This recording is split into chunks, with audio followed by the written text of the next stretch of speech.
More than ever this year, strenuous efforts have been made to increase safety on the roads used by the Dakar. French police have been training locals regarding the specific needs of a big rally like the Dakar.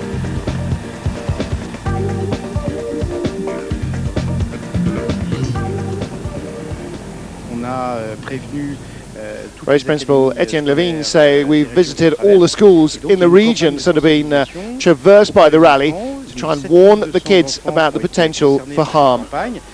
7,200 children have been involved in the campaign. They received these cartoon sheets explaining the dangers on the roads. And as well as that, we've got patrols which have crossed the most crowded regions of Mali and Senegal during the first week of the rally, just ahead of us. And so now they're with us on the road section and the special stages.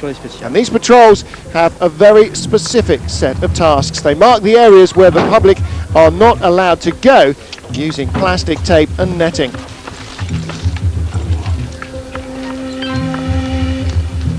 And they've also appointed volunteers in each village along the stage, charged with controlling the crowd, and they've given them distinctive clothing so everybody knows exactly who is who. Don't forget, wear the t-shirt, wear the cap, and use the whistles and the flags to make sure people are out of the way. Kids are always enthusiastic to see the cars, but it's important to look after them.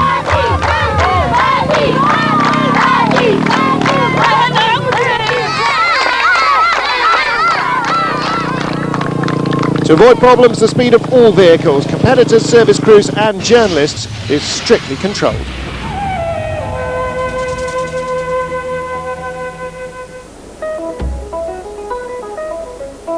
Finally, from Mauritania through Mali, across the river Senegal and into the country at which Dakar finds itself the capital. Into Senegal, just a few days remain for the competitors. But now is not the time to dream of the finish at Lac Rose. For Carlos Sainz, there is nothing but the road.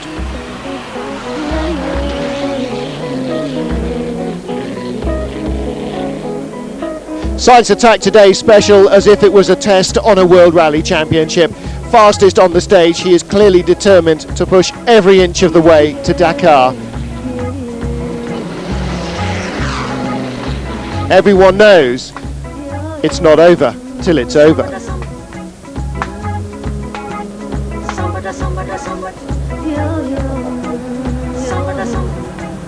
Stefan Pederhansel boasting a slender lead over teammate Luc Alphand, and with the memory of what happened last year where a problem in Senegal handed his teammate the win, matched vigilance with speed. 26 seconds slower than the charging Sainz. There you saw Nani Roma pulling over to allow Pederhansel to go by.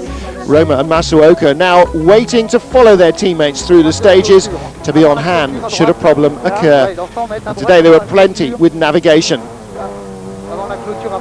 We're looking for a gap just after the fence on the right. Now we've got to look for the right heading. Look for a track on cap 110. That's the GPS heading they're checking as they drive through the rough scrub.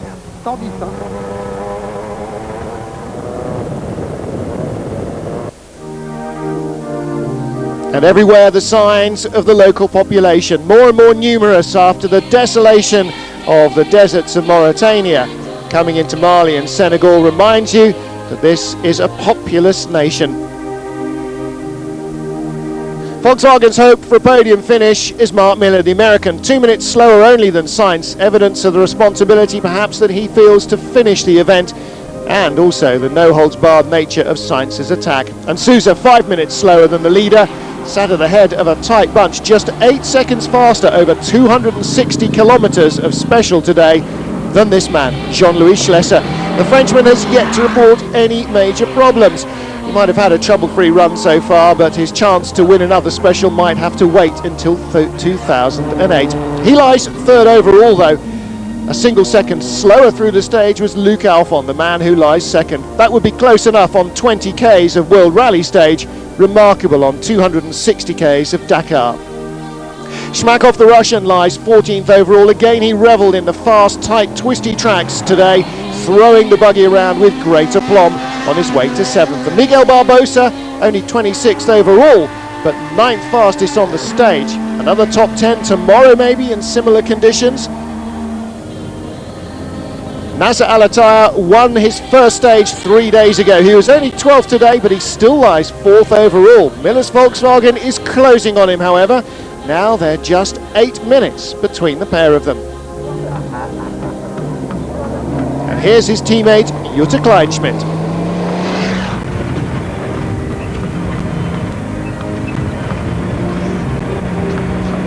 500 meters, it's very narrow. There is a truck on the left side. There's narrow twist.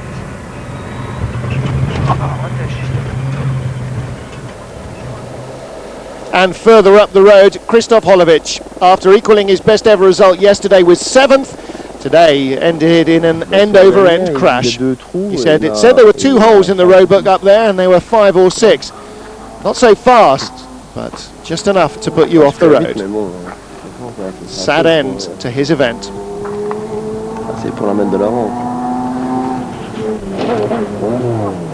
And as if to emphasise the dangers, next competitor along shows exactly how much of a bucking bronco ride it is.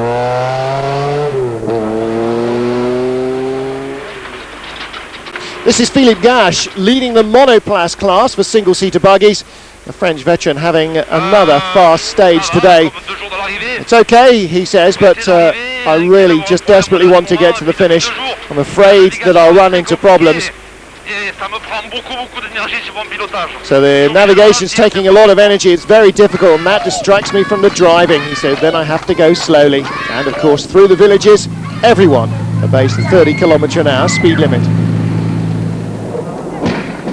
Drama here for Paulo Nobre of Brazil. His BMW slides wide, collects a tree stump, and the damage, well, not too severe, but the tyre didn't stand much of a chance.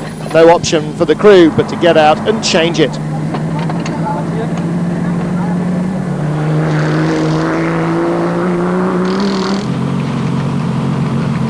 And so to the end of the stage. Peter Hansel tells Nanni Roma what happened to Coma.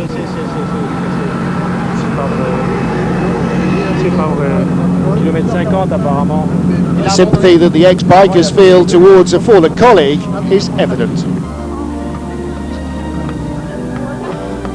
And it's not just the trees and the riders and competitors that are in danger. With so many people now jamming the routes, the security has to be tougher than ever.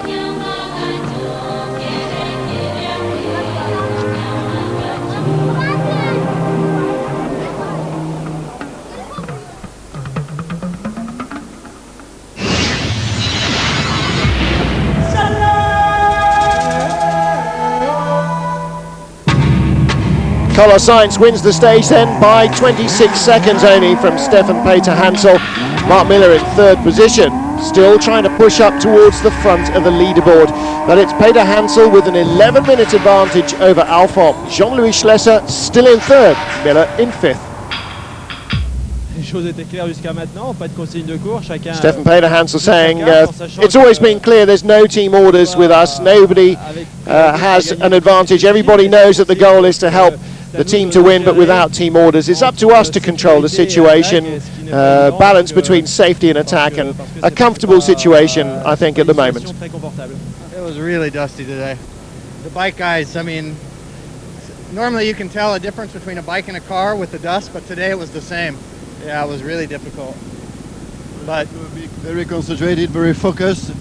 Yeah, the whole way. There was small landmines everywhere with trees and big rocks and stumps, but I was in a little trouble last night that I went too slow yesterday, so I had to push it a little bit today. I believe Mark was a step ahead of everybody else on this event. He said he really raced superbly. Just so sad and tough to lose the Dakar like this, said Nanni Roma. In theory today really should have just been a transition stage, but today he lost the Dakar. It's really sad and I'm deeply sorry for him.